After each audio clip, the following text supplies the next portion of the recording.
પૂર્ણ પુરુષોત્તમ ભગવાનની જય હો. કાંઠાગોરની વાર્તા. ભગવાન પૂર્ણ પુરુષોત્તમની કૃપાથી અમૃતમય બનેલા અધિક માસનું આગમન થતાં જ સૌ સ્ત્રી પુરુષોએ વ્રત લીધા. નદીએ નાહવા જાય, કાંઠાગોરની પૂજા કરી વાર્તા સાંભળે, પાછા ફરતી વખતે દેવ દર્શન કરે અને ઘરે આવીને પુરુષોત્તમ પ્રભુના નામ જપ કરે. ચંદનપુર ગામમાં ગંગામા નામની એક ડોશી રહેતી હતી. ડોશીને 2 દીકરા, બંને પરણેલા, છતાં દીકરે ડોશી જુદી રહે, વળી 2 છોકરા પણ જુદા રહે. આમ ઘર એક હતું, પણ ચૂલા 3.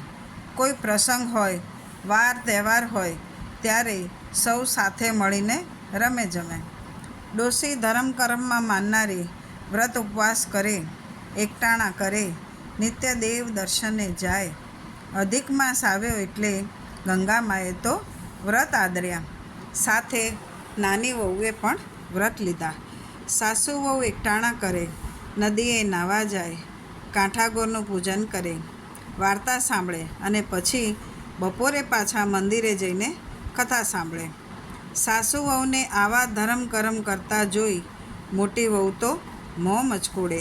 એ હતી પૈસાદારની દીકરી, લાડકોડમાં ઉછરેલી, પહેરવા ઓઢવાની શોખીન, ધર્મ કર્મને ધતિંગ માનનારી, વળી રૂપનો અંબાર એટલે ગર્વનો પાર નહીં, એમાંય પૈસાનું અભિમાન ભળ્યું, પછી દેવદર્શન ક્યાંથી સૂજે.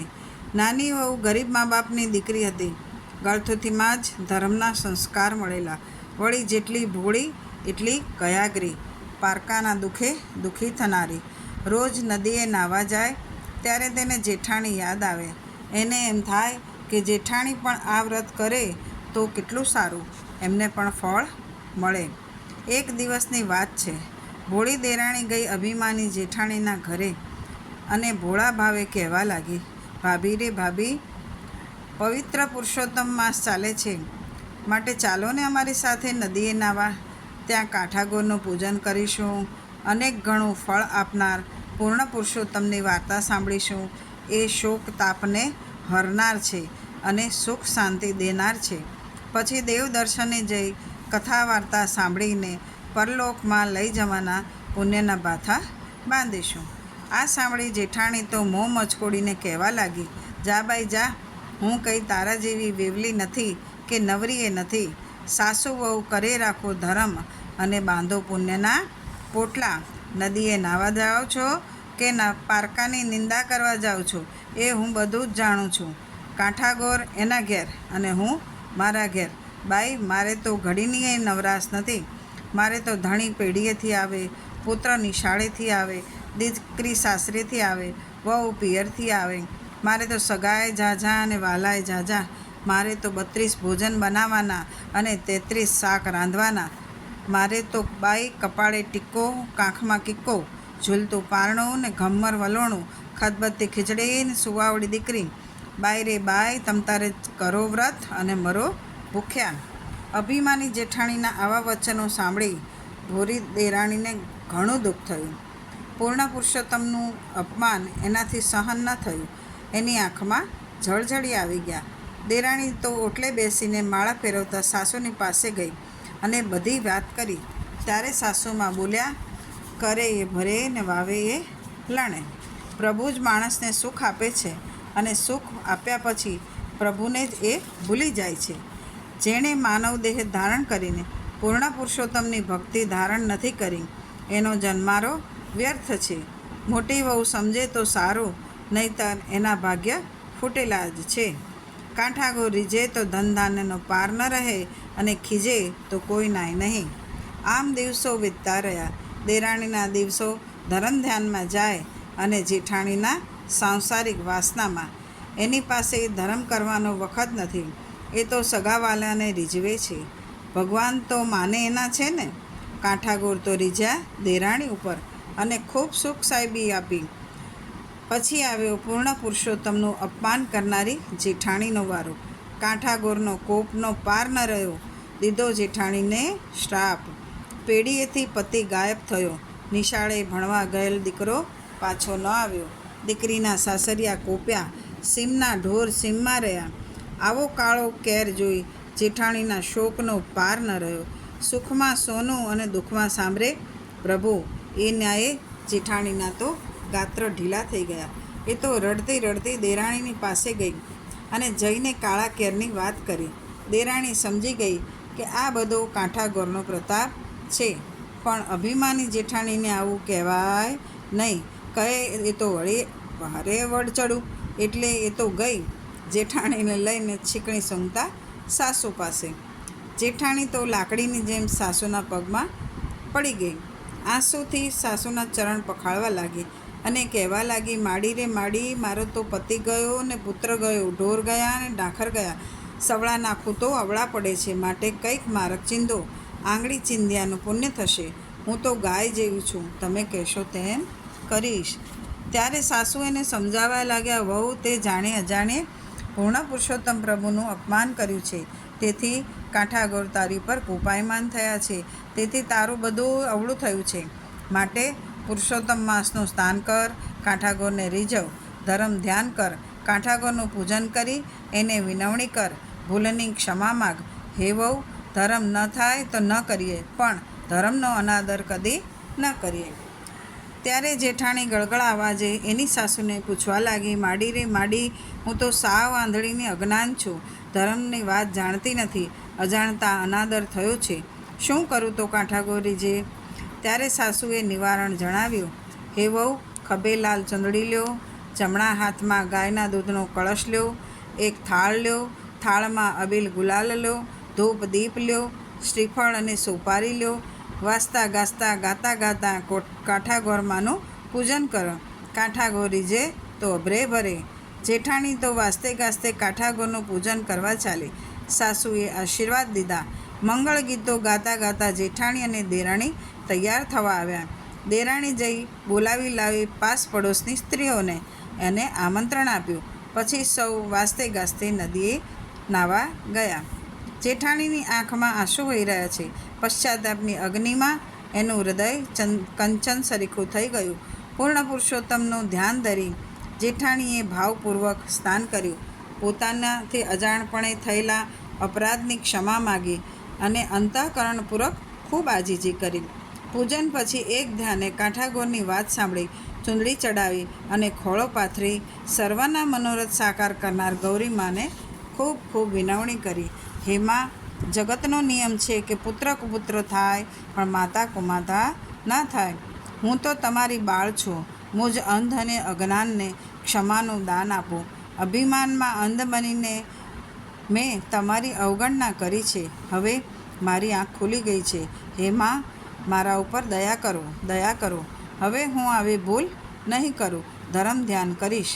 જેઠાણીની આર્દ્રવાણી સાંભળીને સાચા પશ્ચાતાપથી ગૌરીમાં અતિ પ્રસન્ન થયા. જેઠાણીનો પતિ અને પુત્ર કુશળતાથી પાછા ફર્યા. દીકરીના સાસરીએથી સારા સમાચાર આવ્યા. સીમમાંથી ગાયો પાછી આવી. આમ સૌ સારાવાના થયા. જેઠાણીએ તો તરત જ સંકલ્પ કર્યો, હે ગૌરીમાં, તારી કૃપાથી મને ગુમાવેલું બધું પાછું મળ્યું છે. હું હવે પુરુષોત્તમ પ્રભુ જેનું નામ છે એવા અધિષ્ઠાતા એવા અધિક માસનું હું શ્રદ્ધાથી વ્રત કરીશ. વ્રતની પૂર્ણાહુતિના સમયે બ્રહ્મ ભોજન કરાવીશ. અન્નદાન વસ્ત્રદાન કરીશ. નિંદા કરીશ નહીં અને અસત્ય આચરીશ નહીં. હું મારા હું પદનો ત્યાગ કરીશ. જેઠાણીના આવા સંકલ્પથી દેરાણીને અપાર આનંદ થયો. મોટી વહુ પણ ધર્મ ધ્યાનમાં વળી, તેથી સાસુને પણ ઘણું સુખ થયું. એ ઘરમાં સુખ સમૃદ્ધિ છલકાવા લાગી. શ્રી પુરુષોત્તમ ભગવાને ત્યાં વાસ કર્યો અને થોડા સમયમાં જ ઘરની કીર્તિનો સૂર્ય પ્રખર તેજથી પ્રકાશી ઉઠ્યો.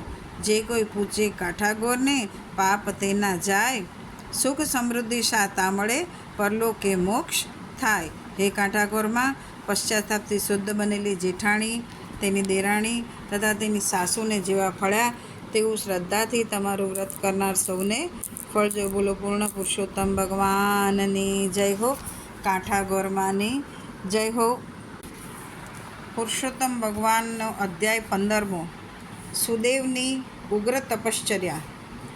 ભગવાન નારાયણ કહી રહ્યા છે, હે વત્સ નારદ, સુદેવ ભગવાન વિષ્ણુની સ્તુતિ કરવા લાગ્યો. ત્યારે વિષ્ણુએ વરદાન માગવા કહ્યું. સુદેવ ગળગળા અવાજે બોલ્યો, હે નાથ, આપ તો અંતર્યામી છો.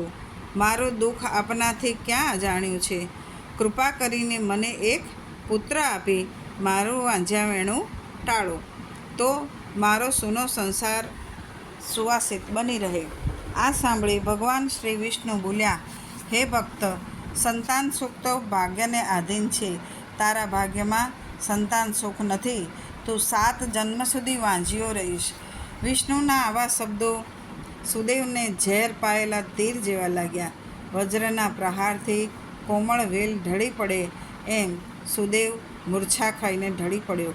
પતિની આવી અવદશા જોઈ પતિવ્રતા ગૌતમીનું હૈયું પણ ભરાઈ આવ્યું. છતાં ધીરજ રાખીને પતિને શીતળ વાયુ ઢોળવા લાગી અને આર્તસ્વરે બોલી, હે નાથ, દુઃખ મિથ્યા છે.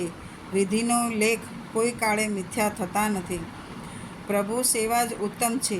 પ્રભુ સેવાનું ફળ પણ ભાગ્યને પલટાવી શકતું નથી. વિધિના લેખ મિટાવવા સામર્થ્ય બ્રહ્મા, વિષ્ણુ કે મહેશમાં પણ નથી. એનો આજે તમે સાક્ષાત અનુભવ કર્યો છે. છતાં આટલો બધો શોક શાને? ભગવાન વિષ્ણુને ગૌતમીના આ શબ્દો ન ગમ્યા, પરંતુ એ મૌન રહ્યા.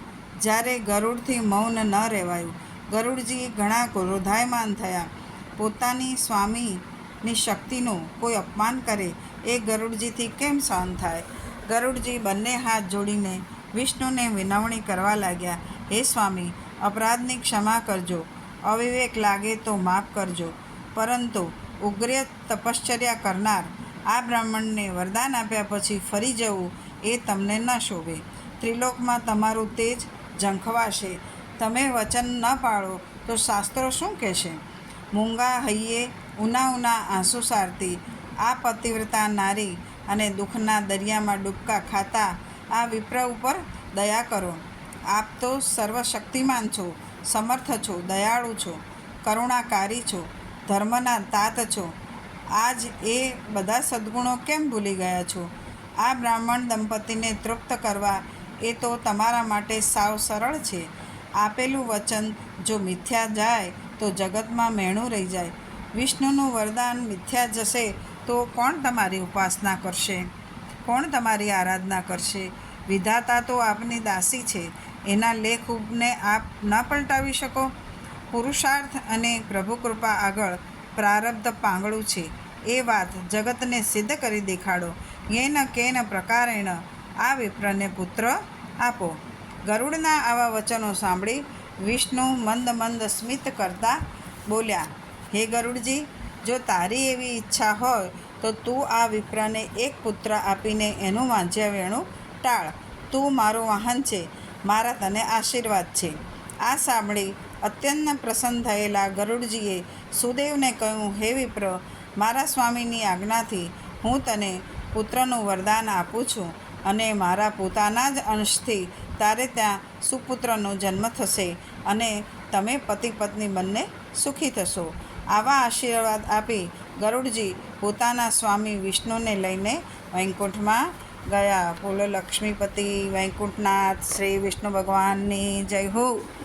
અધ્યાય 15મો સમાપ્ત. પૂર્ણ પુરુષોત્તમ ભગવાનની પાવનધારા 15મી. દાનફળની વાર્તા. રામપુર નામે એક ગામ હતું. ગામમાં એક પટેલ રહે. પટેલનું નામ દાના પટેલ ને પટલાણીનું નામ શાંતા. સંતાનમાં એક પુત્ર. ત્રણેય ખેતી કરે, સુખે પેટ ભરે અને રાત્રે સાથે બેસીને પ્રભુની ભક્તિ કરે. ત્રણેય મનના સાફ, કદીએ કોઈનું ખરાબ વિચારે નહીં. એમ કરતાં પવિત્ર પુરુષોત્તમ માસ આવ્યો.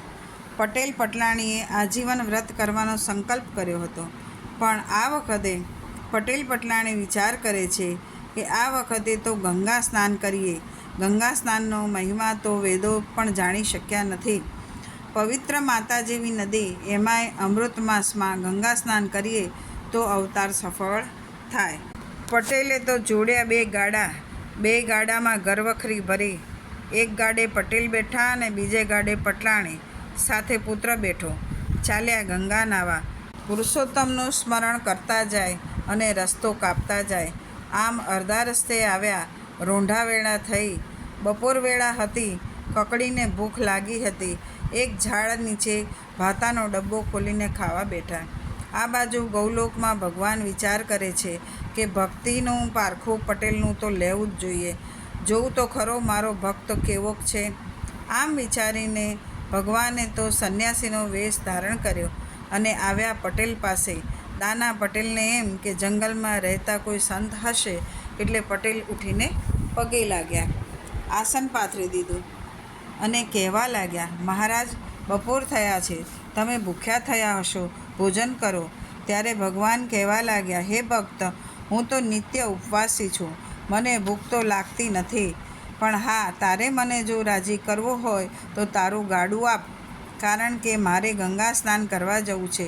ચાલીને જઈશ તો ઘણા દિવસ લાગશે. જો તું ગાડું આપે તો હું ઘડીકમાં પહોંચી જાઉં.